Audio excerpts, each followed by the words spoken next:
Alright, so I got some cards in the mail, and I fixed my deck to how I want it to be in the future. My future Exodia build with level resist wall, but it's Japanese cards, not American cards. So, yeah. So I modified it to run it with level resist wall. Basically the same thing, except I took out like 3, 6, 9, 10 cards. So we got the 5 pieces of Exodia. I'm gonna do it monster wise. Got the Panker top. That's a key card to use it. The trap cards. And with Witch of the Black Forest at 3. The Suicide and Wobbies, just in case. You still want to go the Mystic Mind route, so they can't do nothing. And the 1 Necroface. Then we got our key spell. Draw Fate. 1 Performing Popper Up. 1 Upstart. These will get you into those plays. 1 Day of Peace. Pot of Avarice to recycle. 3 Pot of Prosperity to dig deeper.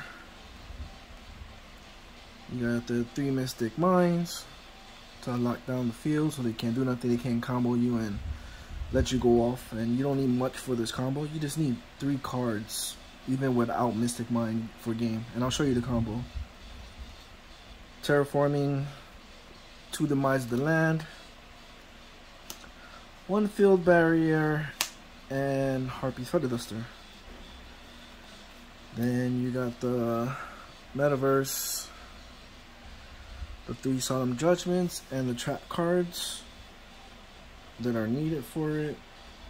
The combo is 3 Sound of Retreats, and then the card I'm waiting for, but I got the Japanese one for like 50 cents each, is 3 Level Resist Walls.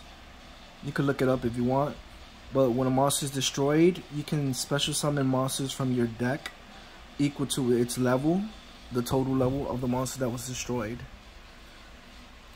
And then in combination with Sound of Retreat, you'll basically be just getting the monsters back.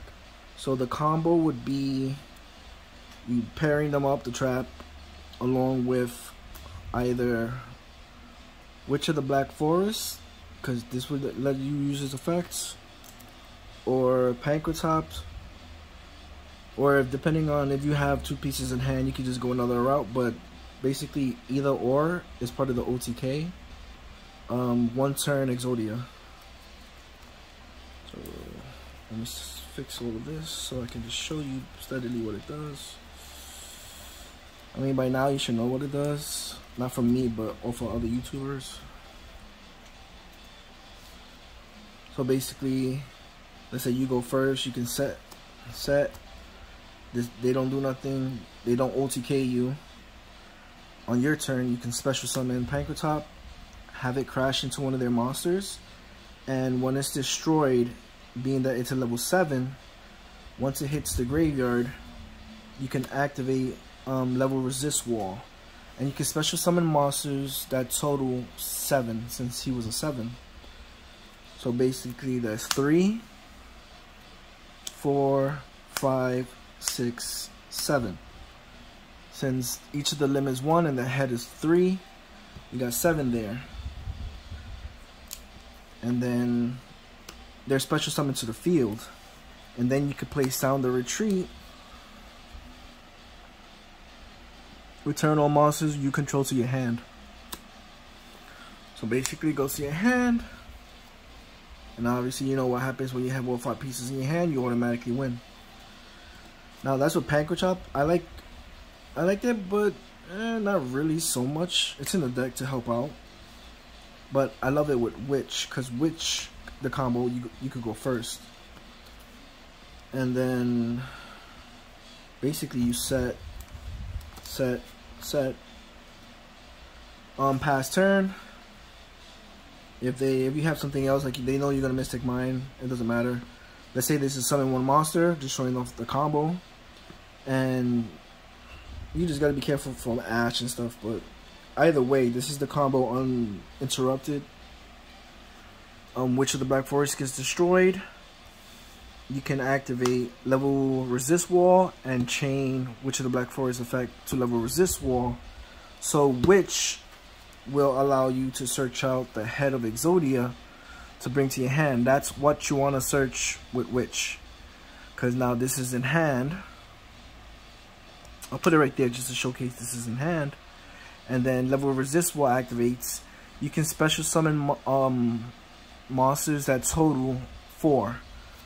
So 1, 2, 3, 4. Because each of the limbs is one star. And basically the same thing. Once level resist wall resolves, the limbs are in the field. Since Witch was the 4, then play Sound the Retreat.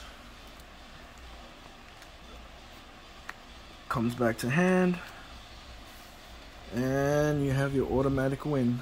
So that's Exodia in 1 turn, their turn. And what I like doing, because you can play test this online, is having Mystic Mime on field. Once I activate it, and then you look, set. They have the monster, they're leaving it there. You don't have no pieces in hand. All you need is just getting out Witch. Let's say I dropped mine on them and I set, then I drew Witch. Summon Witch. Since mine's on the field, they can't do nothing because their monsters are locked down. Headbutt into their monster. These were already there prior turn. So then activate level resist wall, chain Witch of the Black Forest's effects. Same thing as you saw. Always search out head of Exodia with Witch, and then level resist wall the other 4 pieces. Then just play Sound the Retreat, because at this point you have 4 monsters on the field. You probably have more monsters than they do, but there's nothing that really negates this to bounce, and you're just bouncing back while Mystic Mime staying in full effect. And yet again, you have the 5 pieces of Exodia. So that's just an extra blanket of protection. Summoning out Exodia. Basically, you just need Sound the Retreat, level resist wall, and Witch of the Black Forest. 3 cards, Exodia on their turn in 1 shot. As long as it goes uninterrupted, Mystic Mime is just a blanket. That's all it is. So this goes an alternate route if you haven't already summoned Exodia via Draw of Fate. But you can also use this, like let's say you have 3 pieces in your hand. You can set up Draw of Fate to search these 3, set those, attack with Witch. Witch will search out something else that you have in your deck. And then since you have 3 on your hand, you can use this combo, since she's a 4, to summon head of Exodia and the other limb to the field, and then Sound the Retreat to just bounce it to your hand. So it all depends on what your hand is, and it's an alternate route to Draw Fate. So this is still my main route, but if I can dig deeper with the Pot of Prosperity and everything, and or the Draw Fate, if I could just go the Draw Fate route, but if it's early game and I still can activate Draw Fate, I'd rather just set up for these 3 cards and summon Exodia in 2 more turns, because you'll draw 1 off of Draw Fate. So then there's 2 more turns. So I'd rather summon Exodia in total 2 more turns rather than setting up Draw Fate and then setting up another Draw Fate and winning in 4 more turns. So 2 turns versus 4 turns. It all depends on what your hand is, and this will be the, I guess, level resist wall Exodia OTK. I don't know what the hell to call this, but it's still, I'm still controlling the field with everything, and it's basically an OTK as long as you have these cards. You can dig deeper. You can set up. You're controlling everything that you want to draw. As long as with Draw Fate, you're losing point blank. That's what Draw Fate says. You're losing. You can stack any cards you want in your deck. You're controlling your fate. You're not going to lose. You can search out protection for Mystic Mine or whatever the case is, and at this point I'm just going to shut up because I'm just still talking.